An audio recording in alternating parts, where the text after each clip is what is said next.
क्या आपने कभी सोचा है अगर किसी देश के दिल पर हमला किया जाए तो क्या होगा? आज हम बात करेंगे इस्फहान की, एक ऐसा शहर जो सिर्फ ऐतिहासिक ही नहीं बल्कि ईरान की ताकत का सबसे बड़ा केंद्र भी है। लेकिन सवाल यह है, अमेरिका और इजराइल बार बार इसी शहर को क्यों निशाना बना रहे हैं? क्या छुपा है यहाँ ऐसा जिससे पूरी दुनिया डरती है? आज हम आपको इस पूरे खेल की असली कहानी समझाएंगे, बिल्कुल आसान भाषा में। चेकमेट। चिंटू जी, आप घोड़े भी अच्छे दौड़ाते हो। To good. थर्मोकूल कूलर, सिर्फ ठंडी हवा बाहर नहीं आएगी, आपका बड़प्पन भी बाहर आएगा। थर्मोकूल, इंडिया का नया अंदाज।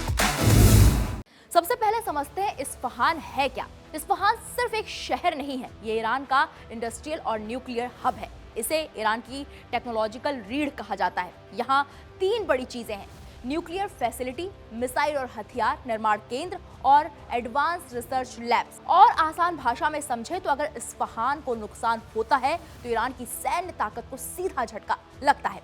अब असली सवाल, यहाँ ऐसा क्या बनता है जिससे अमेरिका और इजराइल घबराते हैं? सबसे पहले न्यूक्लियर प्रोग्राम। इस्फहान में मौजूद है यूरेनियम कन्वर्जन फैसिलिटी। यहाँ क्या होता है, अगर इसकी बात करें तो यहाँ पर यूरेनियम को गैस यानी कि UF6 में बदला जाता है। यही गैस आगे जाकर न्यूक्लियर फ्यूल या बम में इस्तेमाल हो सकती है। इसका मतलब ये है ये जगह न्यूक्लियर चेन की शुरुआती और बेहद जरूरी हिस्सा है। दूसरा, मिसाइल टेक्नोलॉजी। इस्फहान में बैलिस्टिक मिसाइल टेक्नोलॉजी पर काम होता है। लंबी दूरी की मिसाइलें जो हजारों किलोमीटर तक जा सकती हैं, यानी कि अगर युद्ध हो तो यही शहर हमले की ताकत देता है। तीसरा, ड्रोन और हथियार।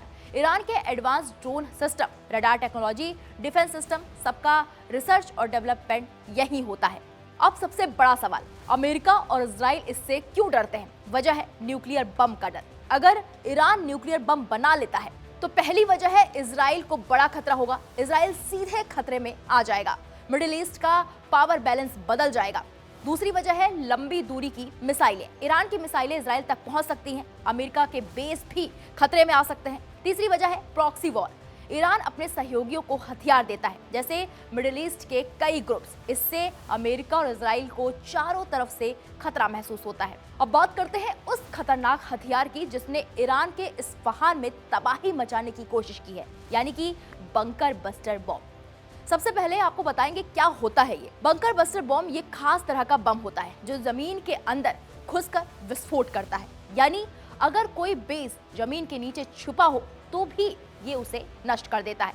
अमेरिका का सबसे ताकतवर बम है ये GBU-57 मैसिव ऑर्डिनेंस पेंटरेटर।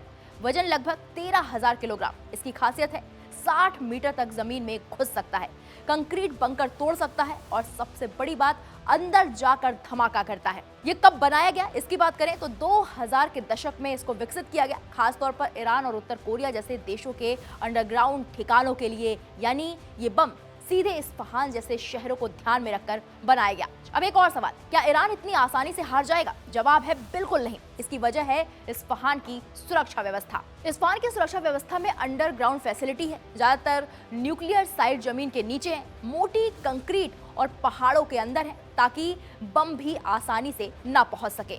दूसरा, एयर डिफेंस सिस्टम है। यहाँ S-300 जैसे एडवांस सिस्टम है। मिसाइल इंटरसेप्शन टेक्नोलॉजी है, आने वाले हमलों को हवा में ही रोकने की कोशिश कर सकता है। डिकॉय और छलावा भी है। नकली ठिकाने बनाए जाते हैं यहाँ पर ताकि दुश्मन भ्रमित हो जाए। मल्टी लेयर सुरक्षा है, अलग अलग स्तर पर यहाँ पर सुरक्षा व्यवस्था है। Radar plus missile plus anti air system. अब बात करते हैं कि क्या इस्फहान पर हमला आसान है? बिल्कुल नहीं।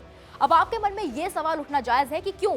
बता दें कि गहरी अंडरग्राउंड फैसिलिटी है यहाँ पर, और सबसे बड़ी बात, मजबूत एयर डिफेंस है। सटीक लोकेशन का पता लगाना मुश्किल है, इसलिए अगर हमला होता है तो वो बहुत बड़ा और जटिल ऑपरेशन होगा। तो आप समझ गए होंगे कि इस्फहान सिर्फ एक शहर नहीं है, ये ईरान की ताकत का बहुत बड़ा केंद्र है। और यही वजह है कि अमेरिका और इजराइल इसे सबसे बड़ा खतरा मानते हैं। लेकिन सवाल अभी भी बाकी है, अगर कभी बड़ा हमला हुआ तो क्या ईरान खुद को बचा पाएगा या फिर दुनिया एक और बड़े युद्ध की तरफ बढ़ रही है? जंग सिर्फ हथियारों से नहीं, रणनीति और तकनीकी से जीती जाती है, और इस्फहान उसी रणनीति का सबसे बड़ा मैदान बन चुका है। फिलहाल इस पूरे मामले पर आपकी क्या राय है, हमें कमेंट बॉक्स में जाकर जरूर बताइएगा।